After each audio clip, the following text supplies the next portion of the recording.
Audio Adventures at the Mountains of Madness, the Evelyn Mercer Expedition. Prologue, the last voyage of Blackwater Bay. My name is Evelyn Mercer. There was a time when I believed every mystery had an answer. As a marine biologist, I studied deep ocean ecosystems and searched for undiscovered species hidden beneath Earth's darkest waters. Later, after leaving academia, I became what some called a cryptobiologist, a scientist willing to investigate legends where others saw only superstition. That belief changed forever at Blackwater Bay. 3 years ago, I encountered something no human mind was meant to witness. An ancient being sleeping beneath the ocean, a city of impossible geometry, a cult known as the Tidekeepers, and a glimpse of a cosmic horror older than civilization itself. The world knew nothing of it. Governments buried evidence. Witnesses vanished. The few survivors learned to remain silent, including me, or at least, I tried, until the letter arrived. Chapter 1. The Antarctic Invitation. The envelope bore no return address. Inside was a single photograph. An Antarctic mountain range. Jagged black peaks rising from endless white snow. Scrawled on the back were 7 words. They found the city beneath the ice. My hands trembled. There was only one person who would send such a message. Professor Henry Arkwright. Explorer. Geologist. And one of the few people who believed my account of Blackwater Bay. A second sheet contained coordinates. Eastern Antarctica, near a mountain chain never officially mapped. At the bottom, come alone. Humanity deserves to know the truth. 2 weeks later, I boarded an icebreaker vessel crossing the Southern Ocean. The crew consisted of scientists, climbers, engineers, and military veterans. None knew why I had truly come. Officially, we were investigating unusual geological readings. Unofficially, we were hunting secrets buried for millions of years. Chapter 2. The Mountains. 5 days later, we saw them. The Mountains of Madness. Their peaks stretched impossibly high. Higher than the Himalayas. Higher than any mountain range on Earth. Dark stone erupted through glaciers like the teeth of a sleeping god. No satellite image had ever shown them accurately. No map reflected their true scale. As our aircraft approached, strange distortions shimmered in the air. Compasses spun. GPS signals failed. Even radio transmissions crackled with static. Something was wrong with the mountains. Not geologically. Fundamentally. Reality itself seemed thinner there. Professor Arkwright greeted me at the landing zone. His face had aged dramatically. Deep circles hung beneath bloodshot eyes. "Evelyn," he whispered, "you shouldn't have come." "Then why invite me?" He hesitated, then pointed toward the mountains. "Because they know you're here." A cold sensation crawled across my spine. "Who?" His answer was simple. "The Builders." Chapter 3. Beneath the Ice. 3 days into the expedition, we discovered the first structure. A black stone tower protruding from a glacier. Its architecture was unlike anything human. Angles bent incorrectly. Lines curved where geometry said they should remain straight. Looking directly at it caused headaches. Photographing it produced distorted images. Yet it was undeniably real. Ancient. Alien. Impossible. We entered through a fractured doorway. Inside stretched corridors large enough for whales. Walls were covered with carvings. I examined them closely. The images depicted stars. Galaxies. Creatures descending from space. Not humans. Not animals. Something else. Tall beings with barrel-shaped bodies. Wing-like appendages. 5 pointed heads. Professor Arkwright stared silently. I know them. I looked up. "You do?" "They appear in forbidden manuscripts." His voice trembled. "The Elder Things." The name felt wrong. Ancient. Heavy. As though speaking, it awakened something sleeping nearby. Chapter 4. The City. The tower led downward. Far downward. Miles beneath the glacier. Until suddenly, the ice ended. And we saw it The city. An entire civilization hidden beneath Antarctica. Countless towers stretched into darkness. Bridges connected impossible structures.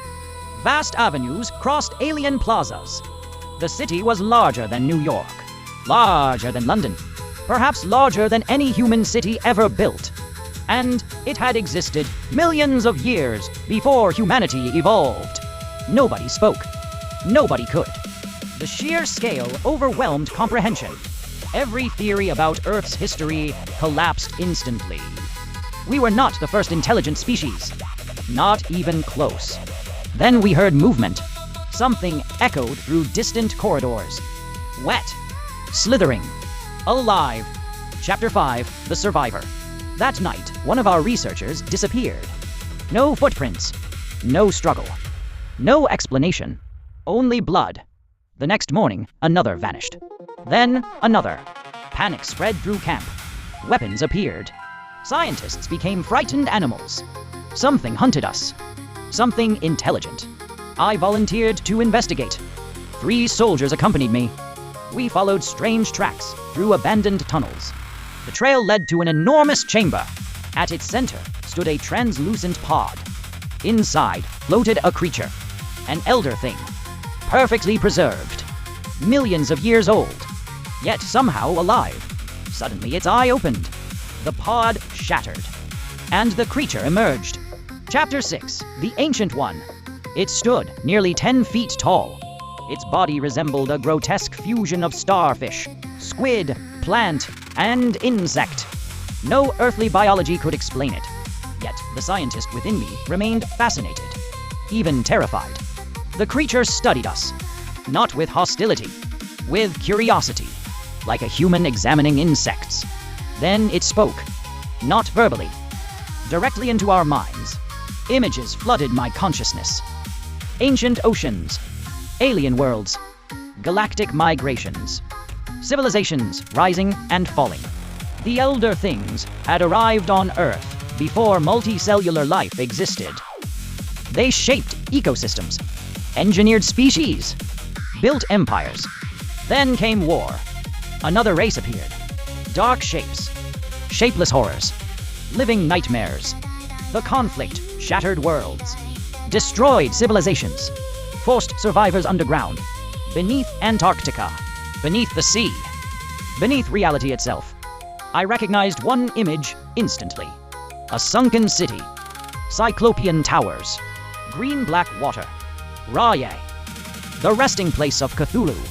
The elder thing knew exactly who I was. Chapter 7, The Warning. The creature revealed why we had been summoned. Something was awakening. Not Cthulhu. Something worse. Far older. Far hungrier. Deep beneath Antarctica existed a prison. A dimensional barrier. The final containment vault of an entity called the Nameless Dreamer.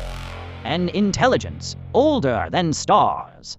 A cosmic predator. The mountains themselves formed part of the prison. The city served as a lock. The elder things remained as wardens. And the prison was failing. Earthquakes, climate shifts, human drilling operations, all had weakened ancient seals. The dreamer stirred. Its thoughts leaked into reality, causing madness, cults, nightmares, disappearances, including the Tide Keepers. My heart sank. The cult from Blackwater Bay had not been destroyed. They had merely moved to Antarctica. Chapter 8, The Tide Keepers Return. We found them 2 days later. Hundreds gathered within a colossal cathedral of black stone. Their robes whipped in freezing winds. Their leader stood upon an elevated platform. I recognized him instantly. Isaac Voss. The prophet I believed dead. The man who had nearly awakened Cthulhu. His smile widened. Evelyn Mercer. My blood froze. We have waited for you. Behind him stood a glowing portal. A tear in reality. Through it emerged impossible shapes. Tentacles. Eyes. Stars. Darkness. The prison had begun to open. Chapter 9. The Descent. A battle erupted. Gunfire echoed across ancient halls. Cultists attacked. Explosions shattered alien architecture. The portal widened. Reality twisted. People transformed. Bodies stretched unnaturally. Minds collapsed. Some laughed. Some screamed. Some simply vanished. Professor Arkwright sacrificed himself to destroy a power conduit, sustaining the cult's machinery. His final words remained with me. Knowledge without wisdom destroys worlds. Then he was gone, consumed by collapsing structures. Chapter 10. The Dreamer. The portal expanded into a cosmic abyss, and something looked back. No language can truly describe it. No human imagination can encompass it. The Dreamer was not a creature, not a god, not a living thing. It was an idea, a consciousness, a force, an intelligence spread across dimensions. Simply observing it threatened sanity. I felt memories unraveling, identity dissolving, reality losing meaning. Then another presence appeared, a familiar one, ancient, sleeping, immense. Cthulhu. Even the great dreamer of Rillia feared what approached. Chapter 11. The Final Seal. The Elder Thing revealed a final option. Someone had to activate the ancient seal manually. Someone had to remain behind. I volunteered. Of course I did. Who else could? The machinery responded to my touch. Alien symbols illuminated. The city awakened. Energy surged through forgotten systems. Mountains trembled. Ice cracked. The entire continent shook. The portal began closing. Slowly. Painfully. The dreamer resisted. Its voice filled existence. And for one horrifying moment, it noticed me. Not humanity. Not Earth. Me. Evelyn Mercer. The attention of a cosmic entity fell upon a single human mind. I understood then why madness claimed so many explorers. Some truths are too large for human consciousness. Chapter 12. Escape from the city. The seal activated. The portal collapsed. The dreamer vanished. The city began falling apart. Ancient structures crumbled. Millions of years of history disappeared beneath avalanches of ice. I ran. Faster than ever before. Through collapsing corridors. Across breaking bridges. Past screaming winds.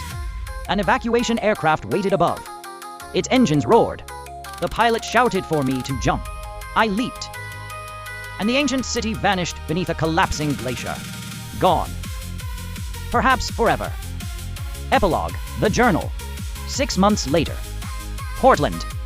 Rain tapped softly against my apartment window. The world continued normally. People worked. Traveled. Fell in love. Complained about traffic. Never realizing how close existence had come to ending. The official report called the expedition a geological disaster. Nothing more. The truth remained classified. Hidden. Buried. Yet some nights, I still dream.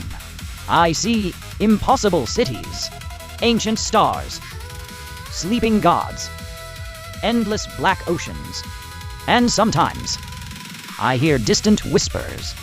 Not from Cthulhu, not from the Elder Things. Something deeper. Something beyond the mountains. Beyond Earth. Beyond reality itself. Waiting. Dreaming. Remembering.